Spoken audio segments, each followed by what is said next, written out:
Good morning students. चलिए आज मैं आपके लिए लेकर आई हूँ 10th क्लास का साइंस का टॉपिक है, चैप्टर है हमारा केमिकल रिएक्शन एंड इक्वेशन। तो बच्चों, केमिस्ट्री का ये जो चैप्टर है बहुत इंटरेस्टिंग चैप्टर है, फर्स्ट चैप्टर है और एनसीईआरटी बेस्ड है। तो आप ध्यान रखेंगे इस चैप्टर को पढ़ते समय कि आपको प्रीवियस नॉलेज बहुत ज़रूरी है। तो बच्चों शुरू करते हैं चैप्टर। तो सबसे पहले आप मुझे बताएंगे कि डेली लाइफ में आप बहुत सारे प्रोसेस देखते हैं अपने आसपास और जिनमें रिएक्शंस होती हैं, ठीक है। जैसे आपने देखा है कि आपका जो मिल्क है वो कर्ड कैसे बन गया, आपका जो आयरन है, फॉर एग्जांपल आपकी रेलिंग्स है घर में, आपके गेट है, आपने देखा होगा वो ब्राउन हो जाता है, यानी कि उसमें रस्टिंग हो जाती है। वो क्यों हो गई? इसी तरह से आपने कभी सोचा कि आपका जो फूड है वो कैसे डाइजेस्ट हुआ?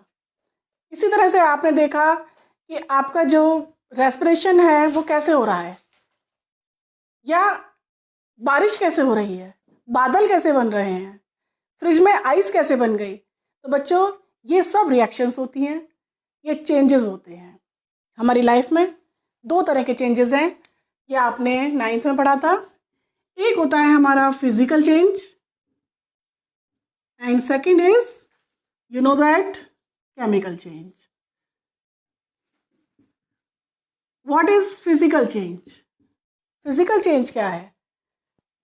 The change in which no new substance is formed, जिसमें कोई नई चीज़ नहीं बनेगी, ओनली स्टेट इज चेंज्ड, केवल स्टेट बदलती है, उसे हम कहते हैं फिजिकल चेंज। फॉर एग्जाम्पल आपने पानी लिया जो आपका लिक्विड फॉर्म में है और आपने उसे अपने फ्रीज़र में रख दिया, तो फ्रीज़र में रखने के बाद आपका जो पानी है वो आइस में चेंज हो गया, यानी वो सॉलिड बन गया। तो इस समय क्या हुआ है कि आपकी स्टेट बदली है, लिक्विड से वो सॉलिड गई है, लेकिन जो उसका कंपोजिशन है, जो उसका फॉर्मूला है, दैट इज सेम।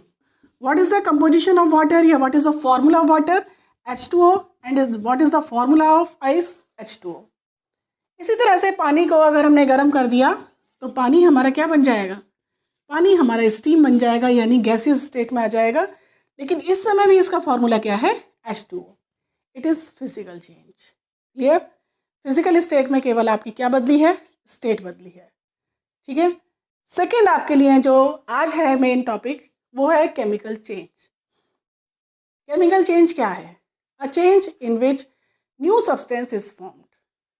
आपका जब एक नया सब्सटेंस बनेगा और आप वापस अपना सब्सटेंस नहीं ले पाएंगे। फॉर एग्जाम्पल आपने पानी को आइस में बदल दिया, वाटर से आपका आइस बना, लेकिन आप चाहें तो आप अपने आइस को वापस वाटर में बदल सकते हैं, ठीक है। इसमें एक एग्जाम्पल और आता है कटिंग ऑफ पेपर। पेपर की अगर कटिंग कर रहे हैं, इट इज़ फिजिकल चेंज, ठीक है। आपका ये पेपर रिन्यू हो सकता है, पेपर में बदल सकता है। लेकिन अगर आपने पेपर को जला दिया, बर्न कर दिया, तो उसकी जो ऐश है उससे आप वापस पेपर नहीं बना सकते, and it is the chemical change. तो आपको समझ में आया केमिकल चेंज क्या है? कि जब आपका न्यू सब्सटेंस बन गया। अभी मैंने आपको डेली लाइफ के इतने सारे एग्जाम्पल दिए थे। मैंने आपको बताया था रस्टिंग ऑफ आयरन। आपका जो लोहा है जब वो जंग लग जाता है तो वापस वो लोहे में नहीं बदल सकता, वो वेस्ट हो गया। कुकिंग ऑफ फूड, जब खाना पक गया तो अब वापस आप उसको बैक नहीं ला सकते, ठीक है।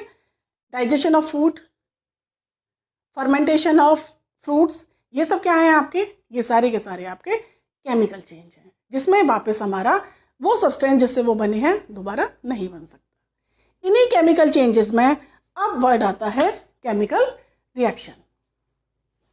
केमिकल रिएक्शन क्या है? चलिए, तो बच्चों अभी मैंने आपको बताया chemical change. What is chemical change? A change in which new substance with new properties is formed is called chemical change. यानी कि वो चेंज जिसमें कोई एक नया सब्सटेंस बने विद न्यू प्रॉपर्टीज, उसे हम बोलेंगे पूरा केमिकल चेंज। और यही केमिकल चेंज हमारा लाता है केमिकल रिएक्शन। यानी कि केमिकल रिएक्शन क्या है? The reaction in which a new substance is formed is called chemical reaction। याद हुआ? वो रिएक्शन जिसमें एक नई चीज़ बनी है, नया केमिकल बना है, नई प्रॉपर्टीज़ के साथ बना है, वही कहलाता है हमारा chemical reaction. In chemical reaction rearrangement of atoms is taking place. Rearrangement, ध्यान देंगे इस शब्द पर कि जो हमारी रिएक्शन होती है उसमें एटम्स का रीअरेंजमेंट होता है, यानी कि एटम्स उतने ही रहते हैं, वो केवल दोबारा से अरेंज होते हैं। एग्जाम्पल, आपकी क्लास चल रही है, आपकी क्लास में मैडम पढ़ा रही हैं, कुछ बच्चे शैतान हैं, शैतानी कर रहे हैं, तो मैडम कहती हैं कि come on this boy sit here, यानी उस बच्चे को वहाँ से उठा के दूसरी जगह बिठा दिया, या वहाँ से एक सीट का बच्चा उठा के उसे पीछे बिठा दिया।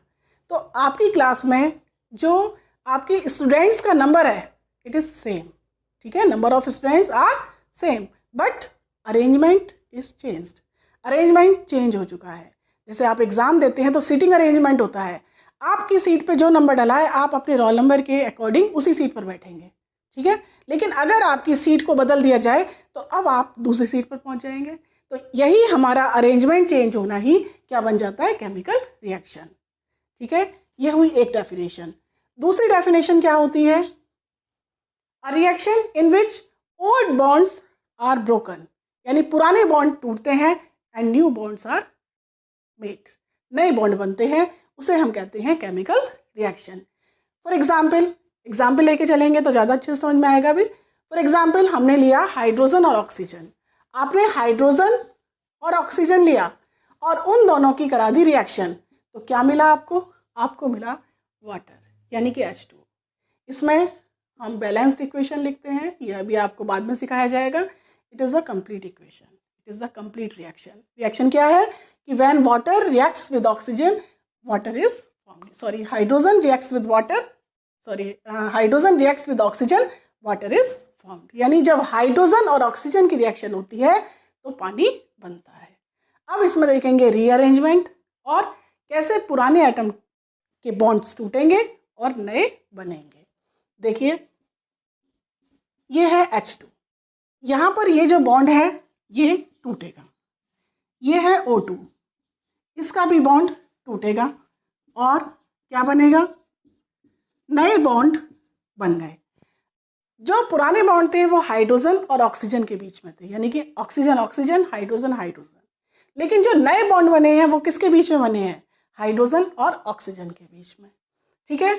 इसे बोल सकते हैं हम, यहाँ पर जो हमारे एटम्स है उनका अरेंजमेंट भी चेंज हो गया है, ठीक। अब बात करते हैं हम रिएक्टेंट्स की, ये हमें मेनली याद करना है। बिल्कुल आप ऐसे समझिए जैसे आप केमिस्ट्री की शुरुआत कर रहे हैं, बिल्कुल 10th जो है आपका बेस बनाएगा, ठीक है। रिएक्टेंट्स क्या होते हैं, what are reactants, the substance taking place in a reaction are known as reactants, यानी कि जो रिएक्शन में भाग ले रहे हैं, the substances which are taking place in a reaction are known as reactants. Reaction में भाग लेने वाले कौन है यहाँ पर, हाइड्रोजन और ऑक्सीजन। तो ये दोनों हमारे क्या हो गए बच्चों, ये दोनों हमारे हैं रिएक्टेंट्स। अब दूसरा वर्ड आता है products. What are products, products क्या है, the new substance formed during a reaction is known as product. समझे, the substance formed during a reaction is called product, यानी कि जो सब्सटेंस रिएक्शन में तैयार हुआ है, बन के आया है, उसे हम कहते हैं प्रोडक्ट। यहाँ इस रिएक्शन में कौन बना है, इस रिएक्शन में हमारा वाटर तैयार हुआ है, पानी तैयार हुआ है, तो ये क्या हो गई, एक रिएक्शन हो गई और वाटर हमारा प्रोडक्ट हो गया। तो बच्चों अब आपको समझ में आया कि रिएक्शन क्या है, और हम किसी भी रिएक्शन में रिएक्टेंट और प्रोडक्ट को अलग करने के लिए एक एरो लगा देते हैं। एरो पता है आपको एरो कैसे लगता है, एरो में जो साइन है वो प्रोडक्ट की तरफ जाता है, यानी कि इधर का जो हमारा सारा सब्सटेंस है वो इधर चेंज हो चुका है, ठीक है। अब बच्चों लेते हैं कुछ एग्जाम्पल्स, बेटा कुछ एग्जाम्पल्स लेते हैं, ठीक है। हम लेते हैं एक मैग्नीशियम रिबन। मैग्नीशियम क्या है, मैग्नीशियम इज अ मेटल। हमने मैग्नीशियम का रिबन लिया, मैग्नीशियम एक रिबन की फॉर्म में आता है, पतला तार टाइप का होता है, तार तो तार हो गया, रिबन होता है थोड़ा चपटा, ठीक है, फ्लैट होता है, उसका रिबन लेते हैं और उसके रिबन को लेकर हम जलाते हैं। जलाएंगे किससे, मैच स्टिक लेंगे और या फिर हम अपना कोई भी कैंडल ले सकते हैं और उसे जलाएंगे। जलने के बाद वो एकदम डेजलिंग फ्लेम के साथ जलेगा, जैसे आप दिवाली पर पटाखे छुड़ाते हो ना, इस तरह की एक रोशनी दिखाई देगी। तो हमारा एक वाइट कलर का पाउडर इकट्ठा हो जाता है। हम एक वॉच ग्लास दे सकते हैं और उस वॉच ग्लास में उस पाउडर को ऐसे करके जैसे वो नीचे गिरता रहेगा वो वाइट पाउडर इकट्ठा हो जाएगा, और वो जो वाइट पाउडर इकट्ठा हुआ है वो है मैग्नीशियम ऑक्साइड। ठीक है, तो यहाँ मैग्नीशियम और ऑक्सीजन की रिएक्शन से हमारे पास मैग्नीशियम ऑक्साइड बना। ठीक, इसी तरह से हम एक टेस्ट ट्यूब लेते हैं, उस टेस्ट ट्यूब में हम जिंक ग्रेन्यूल्स डाल देते हैं। ग्रेन्यूल्स माने दाने। सॉलिड लेंगे तो रिएक्शन स्लो हो जाएगी, इसलिए हम दाने लेते हैं जिंक के, और उसमें थोड़ा सा हम डाइल्यूट एसिड ले लेते हैं, जैसे हमने डाइल्यूट H2SO4 ले लिया। ठीक है, और टेस्ट ट्यूब को अपने थंब से बंद कर देते हैं। तो हम देखते हैं थोड़ी देर बाद हमारे थंब पर प्रेशर लगता है, तो वो प्रेशर के साथ एक गैस बाहर आती है जिसका नाम है हाइड्रोजन गैस। यानी कि जब जिंक की रिएक्शन डाइल्यूट H2SO4 से होती है तो बनता है zinc sulphate plus hydrogen gas. ये गैस जो बाहर निकलती है, ये इसका टेस्ट हम आगे पढ़ेंगे अभी कि ये टेस्ट कैसे करते हैं कि हाइड्रोजन है। तो बच्चों ये एक रिएक्शन हो गई, ये आपकी दूसरी रिएक्शन हो गई। तीसरी हम लेते हैं कि जैसे हम लेड नाइट्रेट लेते हैं, ठीक है, उस लेड नाइट्रेट की रिएक्शन हम पोटेशियम आयोडाइड के साथ करा देते हैं, तो हमें क्या मिलता है, हमें लेड आयोडाइड मिलता है और क्या मिलता है, पोटेशियम नाइट्रेट मिलता है। बैलेंस कर देते हैं इसे, मैंने बताया अभी कि बैलेंसिंग हम अभी बाद में सिखाएंगे। तो ये जो लेड आयोडाइड मिलता है, ये हम देखते हैं कि हमने एक टेस्ट ट्यूब लिया और टेस्ट ट्यूब में हमने lead nitrate solution, potassium iodide solution मिलाया, तो हम देख रहे हैं कि जो हमारा नेक्स्ट बना है प्रोडक्ट, उसमें ऐसे करके धीरे धीरे एक प्रोडक्ट नीचे बैठता चला जाता है, और वो जो नीचे प्रोडक्ट बैठता है येलो कलर का, वो लेड आयोडाइड है। ठीक है, इसी तरह से हम बहुत सारी रिएक्शंस देख सकते हैं। तो अब क्वेश्चन आता है कि कैसे पता लगेगा कि रिएक्शन हुई है। ठीक है, एक एग्जांपल देती हूँ आपको। आपके घर में साबुन है, ले सकते हैं, और आपके घर में एसिड नींबू भी होगा। चलिए, नींबू होता है या आपका टॉयलेट क्लीनर हो, आप सोप का सॉल्यूशन तैयार करिए, और अगर आपको सोप ना मिले तो आप किचन में जा सकते हैं अपनी, और किचन में मम्मी से कहेंगे मम्मी मुझे बेकिंग सोडा दे दीजिए। ठीक है, जो खाने का सोडा होता है और आपने एसिड ले लिया, दोनों के आपने सॉल्यूशन तैयार किए पानी में घोलकर, और आपने उन दोनों को मिक्स कर दिया। मिक्स करने के बाद आप उस बर्तन को, आप टेस्ट ट्यूब में करेंगे ये काम तो ज़्यादा अच्छा होगा, क्योंकि बड़े बर्तन में आपको टेम्परेचर समझ नहीं आएगा। तो आप जब उस टेस्ट ट्यूब को छूकर देंगे तो आपकी टेस्ट ट्यूब गर्म हो चुकी है। ठीक है, या किसी प्रैक्टिकल में आप देखेंगे कि आपकी टेस्ट ट्यूब ठंडी हो गई है, तो आपको लगेगा कि कुछ ना कुछ हुआ है। आप एक काम करिए, आप चीनी घोल लीजिए पानी में। पानी में जब चीनी घोलेंगे तो आपको कुछ समझ में नहीं आएगा। क्यों? क्योंकि वहाँ पर चीनी और पानी में कोई रिएक्शन नहीं हुई है। लेकिन जब रिएक्शन होती है तो कुछ ना कुछ ज़रूर होता है। क्या क्या होता है वो हम अब देखते हैं कि जैसे हमने जिंक में H2SO4 मिलाया तो हमारी एक गैस निकली। तो पहला हमारा पॉइंट बन जाता है कि कैसे आप पता करेंगे, हाउ कैन यू जज that a reaction is taking place, a chemical reaction is taking place. तो सबसे पहले आपने देखा number 1, evolution of a gas. आपकी गैस निकली है, ठीक है, गैस इवॉल्व हुई है। एक प्रैक्टिकल में मैंने आपको दिखाया यहाँ पर कि प्रेसिपिटेट बना, एक सॉलिड चीज़ बनी। जैसे आप एग्जाम्पल ले लीजिए, घर में एग्जाम्पल देती हूँ मैं, घर, क्योंकि सारा दिन हमारी किचन में केमिस्ट्री चलती है। ठीक है, आपकी मम्मी दूध से पनीर बनाती हैं, जैसे जैसे उसमें नींबू डालते जाते हैं धीरे धीरे हम देखते हैं कि हमारा दूध फटने लगता है, और धीरे धीरे जो उसकी लेयर है वो सेपरेट होने लगती हैं, और ऊपर हमारा बहुत लाइट कलर का पानी रह जाता है, दूध जैसा नहीं, लाइट कलर का, और नीचे हमारा सारा पनीर सेटल हो जाता है। तो जो सॉलिड हमारा अलग हो जाता है सॉल्यूशन से, उसे हम बोलते हैं बच्चों प्रेसिपिटेट। तो क्या है यहाँ पर, फॉर्मेशन ऑफ प्रेसिपिटेट। तो दो चीज हो गई, गैस निकली तो हम गैस को अप दिखा देते हैं, यानी कि ऊपर जा रही है, एरो दिखा देते हैं, और कोई चीज नीचे बैठी सॉलिड है तो नीचे जाएगी, तो उसे हम एरो नीचे दिखा देते हैं, यानी कि नीचे को जा रही है। तो दो चीज़ हो गई। तीसरा आता है हमारा चेंज इन टेम्परेचर, यानी कि क्या बदल रहा है, अगर किसी चीज़ का टेम्परेचर बदल रहा है। एग्जाम्पल, आप एसिड और बेस मिला दीजिए, तो दोनों को मिलाते ही क्या होगा, आपकी टेस्ट ट्यूब गर्म हो जाएगी, यानी कि टेम्परेचर बदल गया। या कोई चीज़ ठंडी हो जाए तो भी टेम्परेचर बदल गया, यानी हीट निकल भी सकती है और हीट आ भी सकती है। हीट निकल रही है तो टेम्परेचर बढ़ रहा है, हीट ले रहा है वो तो टेम्परेचर घट रहा है, यानी हम बोलेंगे सीधे से चेंज इन टेम्परेचर। तो कितने पॉइंट्स हो गए हमारे, 3 पॉइंट्स हो गए। अब हम देखते हैं 4th पॉइंट। अब लेते हैं बच्चों हम 4th पॉइंट। 4th पॉइंट है हमारा चेंज इन कलर, यानी अगर कोई रिएक्शन में कलर चेंज हो गया तो समझ जाइए कि रिएक्शन हुई है। कैसे, Fe + CuSO4, हमने कॉपर सल्फेट का एक सॉल्यूशन लिया। कॉपर सल्फेट जिसे ब्लू विट्रियोल कहते हैं, ये ब्लू कलर का सॉल्यूशन बनता है, ठीक है। और इसमें आयरन का टुकड़ा डाल दिया, लोहे का टुकड़ा डाल दिया, एक आयरन नेल भी डाल सकते हैं। तो हम देखते हैं, आपने आयरन का कलर देखा है बच्चों, देखा है ना। तो जो हमारा आयरन है, चलिए हमने आयरन का नेल डाल दिया एक, समझ गए, नेल माने कील। तो हमारा जो आयरन नेल है वो धीरे धीरे रेडिश ब्राउन होता चला जाता है, यानी अब इसका कलर रेडिश ब्राउन हो चुका है। और जो हमारा सॉल्यूशन ब्लू कलर का था वो फेड होने लगता है और वो हो जाता है बच्चों लाइट ग्रीन, यानी यहाँ पे कलर्स चेंज हुए हैं। ये जो फेरस सल्फेट बनेगा ये बनेगा लाइट ग्रीन, और जो कॉपर है यानी कि आयरन के ऊपर कॉपर की लेयर आती चली जाती है वो बन जाता है रेडिश ब्राउन।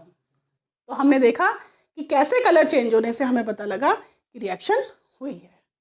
5th आता है हमारा चेंज इन स्टेट, स्टेट बदलने से। फॉर एग्जाम्पल, आपके घर में कोयला है, कोल जानते हैं सब, ब्लैक कलर का होता है।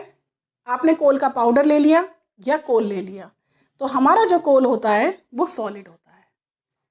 जब तक आप उसको बर्न नहीं करेंगे वो एज इट इज़ रहेगा, लेकिन जब उसे बर्न किया जाता है तो ऑक्सीजन के साथ रिएक्ट करके वो CO2 गैस में बदल जाता है, यानी कि जो हमारी स्टेट है वो बदल चुकी है। तो इस तरह से हमें क्या पता लगा कि हमारी रिएक्शन हुई है। तो बच्चों, अब आपको ये 5 पॉइंट्स याद करने हैं। पहला पॉइंट क्या है, पहला पॉइंट है आपका इवैल्यूएशन ऑफ ए गैस, यानी गैस निकली। नंबर 2 फॉर्मेशन ऑफ प्रेसिपिटेट, यानी कि जो नीचे सॉलिड बैठा वो होना चाहिए। या number 3 change in temperature, temperature बढ़ जाए या घट जाए। नंबर 4 चेंज इन कलर, जो हमारा रिएक्टेंट है उसको मिलाने के बाद हमारा नया कलर आ जाए। And 5th is change in state. तो ये 5 पॉइंट्स हमें ध्यान रखने हैं। आगे बढ़ते हैं। अब हम बढ़ते हैं बच्चों next topic, chemical equation. Chemical reaction हमने पढ़ लिया, समझ में भी आ गया। केमिकल इक्वेशन क्या है, what is chemical equation? The representation of chemical reaction with the help of symbol and formula is known as chemical equation. जब हम केमिकल रिएक्शन को सिंबल और फॉर्मूले से लिख रहे हैं तो वो बन जाती है इक्वेशन। जैसे मैं एक रिएक्शन लिख रही हूँ, क्या लिख रही हूँ, when hydrogen and oxygen reacts, water is formed। ठीक है, मैंने जो लिखा ये बन गई एक रिएक्शन। लेकिन जब मैंने इसे सिंबल की फॉर्म में लिखा, what is the symbol of hydrogen H, but it's representation, it's formula is H2। What is the formula of oxygen? O2. When hydrogen and oxygen reacts, यानी कि दोनों को जोड़ दिया, प्लस लगा दिया। Water is formed, यानी कि अब जो बन रहा है इसके लिए हमने बीच में क्या लगा दिया, एरो। Water is formed। ये जो रिप्रेजेंटेशन है ये कहलाता है केमिकल इक्वेशन। क्लियर, समझ गए क्या बोला मैंने अभी आपको? When a chemical reaction is represented by using formula and symbol is known as chemical equation। अब बात करते हैं बैलेंस्ड केमिकल इक्वेशन की। What is balanced chemical equation. Balanced क्या है? बैलेंस्ड वर्ड कहाँ सुना है आपने? जब आप बाजार से शॉपिंग करने जाते हैं तो सपोज करिए आपके यहाँ एक सब्जी वाला आता है, वेंडर आता है, और आप उससे आलू लेते हैं, तो वो सिंपल वाला बाट लेकर आता है और वो तराजू में अपने एक तरफ वेट रखता है और एक तरफ आपको आलू रखता है। तो आप देखते हैं कि उसके जो दोनों पलड़े हैं वो बराबर हैं या नहीं। तो वो कहते हैं कि बैलेंस बनाओ इसे, बैलेंस्ड करो। बैलेंस्ड माने यही ये वर्ड है, यहीं यहाँ पर भी यही चीज़ है कि आपका जो साइड है, लेफ्ट साइड और राइट साइड, यानी रिएक्टेंट साइड और प्रोडक्ट साइड, दोनों तरफ नंबर ऑफ एटम्स सेम है या नहीं। एग्जाम्पल, मैंने अभी ये जो रिएक्शन लिखी, इज इट बैलेंस्ड? आप खुद सोचिए, क्या ये बैलेंस्ड है? बताइए। तो हम यहाँ पर नंबर ऑफ एटम्स काउंट करते हैं। सबसे पहले हम लेफ्ट साइड ले रहे हैं, ओके। बताइए लेफ्ट साइड में हाइड्रोजन कितने हैं? 2। ऑक्सीजन एटम्स कितने हैं? 2। अब हम ले रहे हैं राइट साइड। राइट साइड में हाइड्रोजन कितने हैं? 2। ऑक्सीजन कितने हैं? 1। बताइए, ये साइड मेरी, ये साइड आपकी, ले लोगे?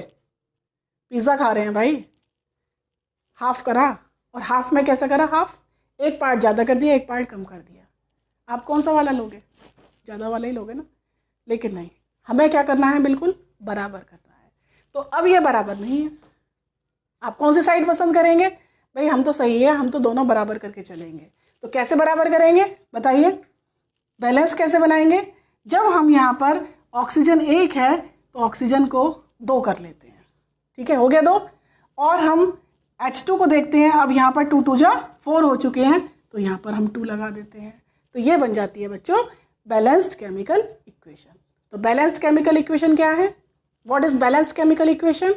अ equation in which reactant side and product side, यानी both side number of atoms are same, number of atoms of each elements are same, यानी हर एलिमेंट के एटम की संख्या जब बराबर है तो उसे बोलते हैं हम balanced chemical equation. Balanced chemical equation का उल्टा कर लीजिए तो क्या बनेगा? Unbalanced chemical equation. What is unbalanced chemical equation? क्या है? यानी कि जब हमारे दोनों तरफ लेफ्ट साइड और राइट साइड, रिएक्टेंट साइड और product side, number of atoms same नहीं है, जैसे अभी हमने यहाँ देखा था। When number of atoms of each elements are not same, it is known as unbalanced chemical equation. अब ये कैसी बन गई? अब ये इक्वेशन हमारी बन चुकी है अनबैलेंस्ड इक्वेशन। अब मुझे बताइए कि आप बैलेंस्ड इक्वेशन क्यों चाहते हैं? आप हर इक्वेशन को बैलेंस्ड क्यों करना चाहते हैं? तो आपने शायद 9th में पढ़ा होगा, शायद नहीं, शायद आपको बोल रही हूँ मैं, क्योंकि आप 9th में पढ़े या नहीं कंफर्म है कि 9th में एक टॉपिक है लॉ ऑफ कंजर्वेशन ऑफ मास, ठीक है, चैप्टर में, तो आपने वो पढ़ा होगा। क्या कहता है वो लॉ ऑफ कंजर्वेशन ऑफ मास? बताइए, किसी को याद है तो बताइए। क्या कहता है कि mass of reactant is equal to mass of products. Mass can neither be created nor be destroyed during a chemical reaction, during a process. किसी भी रिएक्शन के दौरान आप ना तो मास को पैदा कर सकते हैं और ना ही ख़त्म कर सकते हैं। इट इज़ कंजर्व्ड, यानी ये बराबर रहता है, ठीक है। आप जितना बोओगे उतना ही काटोगे, सही। तो यहाँ पर क्या है? हाइड्रोजन का मास, ये भी आपने 9th में पढ़ा, निकालना। हाइड्रोजन का एटॉमिक मास होता है 1 और यहाँ 2 एटम है तो इसका हो गया 2 ग्राम। ऑक्सीजन का एटॉमिक मास कितना होता है? 16 एंड 16 2 जा 32 ग्राम। वाटर का निकालते हैं, H के 2 हो गए तो 2 ग्राम प्लस ऑक्सीजन 16, तो ये बन जाता है 18 ग्राम। क्या है law of conservation of mass? Mass of reactants यानी 2 + 32 is equal to mass of products यानी 18। Is it equal? नो। तो unbalanced chemical equation law of conservation of mass को फॉलो नहीं कर रही। तो law of conservation of mass को follow कराने के लिए हमें इसे किस में बदलना पड़ेगा? हमें इसे बैलेंस्ड इक्वेशन में बदलना पड़ेगा, और ये अब हो गई बैलेंस्ड इक्वेशन। अब करते हैं, यहाँ 2 है तो इसे 2 से और मल्टीप्लाई करा, 2 2 जा बन गए अब हमारे 4 प्लस 32, ये हमारा आया 18।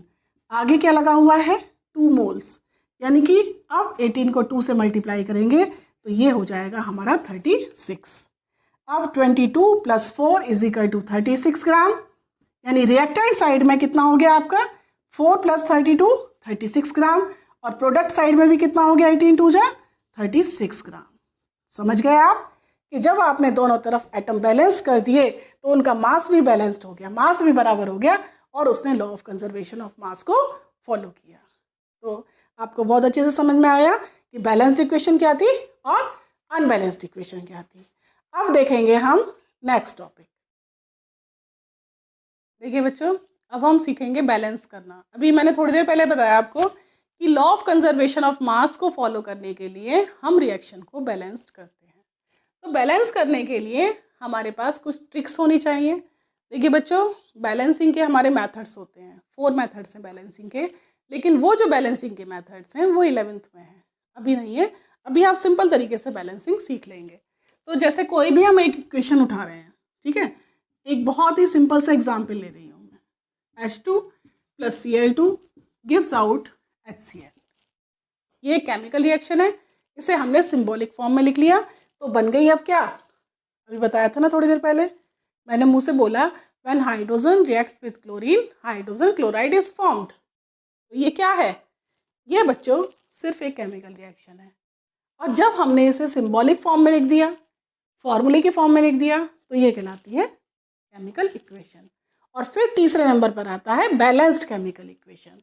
तो किसी भी रिएक्शन को बैलेंस करने के लिए हमें क्या करना है, हमें सबसे पहले जितने भी हमारे रिएक्टेंट और प्रोडक्ट हैं उन्हें एक बॉक्स में बंद कर देना है। अभी आप सीखेंगे इससे, बाद में अपना आप सीख जाएंगे, धीरे धीरे प्रैक्टिस करेंगे। जब बॉक्स में बंद क्यों किया, बॉक्स में बंद इसलिए किया कि अब इनके साथ छेड़छाड़ ना हो, ये बंद हो गए, ठीक है, इन पर तुम कुछ भी नहीं लगाओगे, आगे पीछे करेंगे जो कुछ करना है। फिर हमें क्या करना है, ये हमारा फर्स्ट स्टेप हो गया। सेकंड स्टेप में हमें क्या करना है कि हमें इनके नंबर्स लिखने हैं कि हाइड्रोजन कितना है, क्लोरीन कितना है। ये एक लंबा मेथड है, थोड़ा शॉर्ट मेथड से चलते हैं। हमें बस काउंट करना है, जैसे H के कितने आइटम्स हैं टोटल 2, Cl के कितने हैं 2, तो HCl H का कितना है यहाँ पे 1, Cl का कितना है 1, या तो हम टेबल बना लेते हैं ऐसे, ठीक है। इसमें 2 एलिमेंट हैं H और Cl, एक लिख लिया लेफ्ट साइड और दूसरा लिख लिया राइट साइड। H कितने हैं 2, Cl 2, H कितने हैं 1, Cl कितने हैं 1, ऐसे लिख लेते हैं, ठीक है। लिखने के बाद जो नंबर ज़्यादा होता है, यानी कि जिसका डिफरेंस ज़्यादा होता है, हम उसको शुरुआत करते हैं बैलेंस करने की। यहाँ पर दोनों की संख्या ही बराबर है, तो यहाँ पर अगर हम Cl लेते हैं तो Cl हैं 2, तो हम इसे 2 करने के लिए आगे 2 से मल्टीप्लाई कर देते हैं। आपको बहुत ध्यान देना है कि कभी आप ऐसे नहीं करेंगे, आपने इसका फॉर्मूला बदल दिया।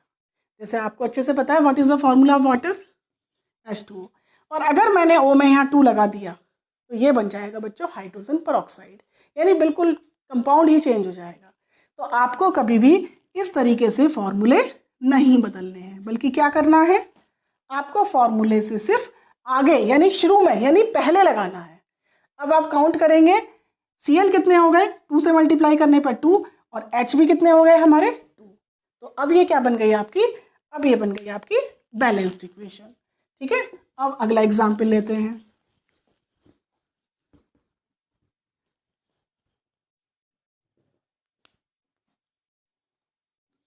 CH4 plus O2 is equal to CO2 plus H2, यानी जब मीथेन की रिएक्शन ऑक्सीजन से होती है तो कार्बन डाइऑक्साइड और वाटर बनते हैं। अब इसकी बैलेंसिंग में फिर से वही, इन्हें किस में बंद कर दीजिए, बॉक्स में बंद कर दीजिए।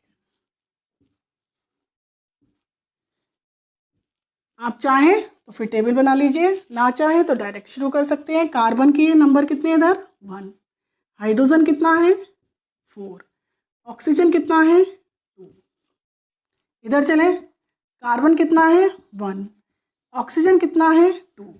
ऐसे नहीं करना, आपको टोटल ऑक्सीजन काउंट करना है 2 और 1 इधर है तो टोटल हो गया आपका 3। और हाइड्रोजन कितना है आपका 2।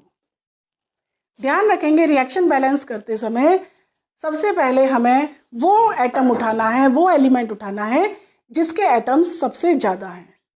सबसे ज़्यादा अगर देखें तो यहाँ हमारे किसके हैं, हाइड्रोजन के हैं, ठीक है। या फ़र्क किस में है, ऑक्सीजन में ज़्यादा फ़र्क है। तो सबसे पहले हम यहाँ पर देखिए, मैं आपको एक सीक्वेंस समझा रही हूँ, वो सीक्वेंस आपको हायर क्लास में सीखना होता है, लेकिन मैं अभी बता दे रही हूँ। वो सीक्वेंस क्या होता है, सबसे पहले आप जितने भी एलिमेंट्स हैं, यानी हमारे टोटल 118 एलिमेंट हैं, 118 में से हाइड्रोजन और ऑक्सीजन को निकाल दो तो कितने बचे, 116 बचे।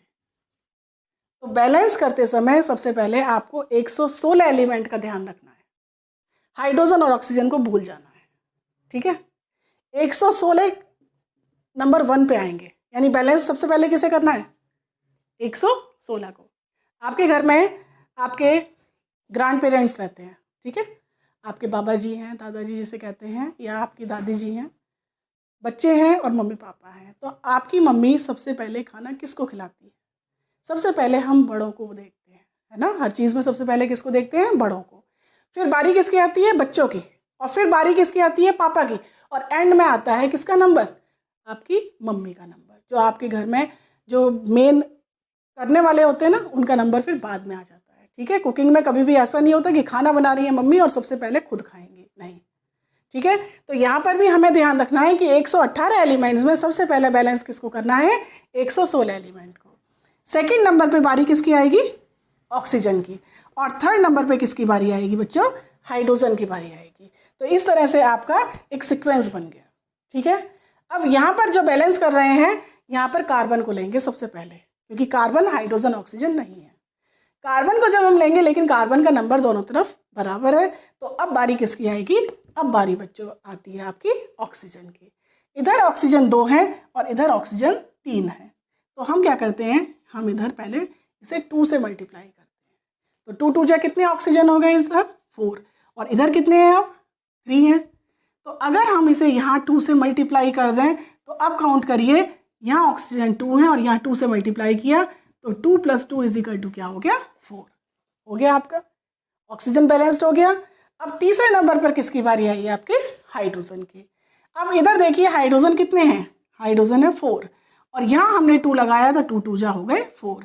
यानी ज़्यादातर आप रिएक्शन में देखेंगे कि हमारा जो हाइड्रोजन है वो ऑलरेडी बैलेंस्ड हो चुका होता है।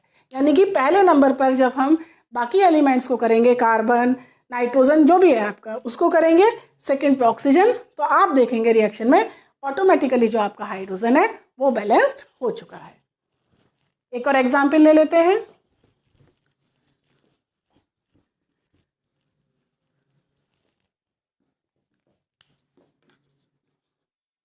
Fe + H2O, Fe3O4 + H2,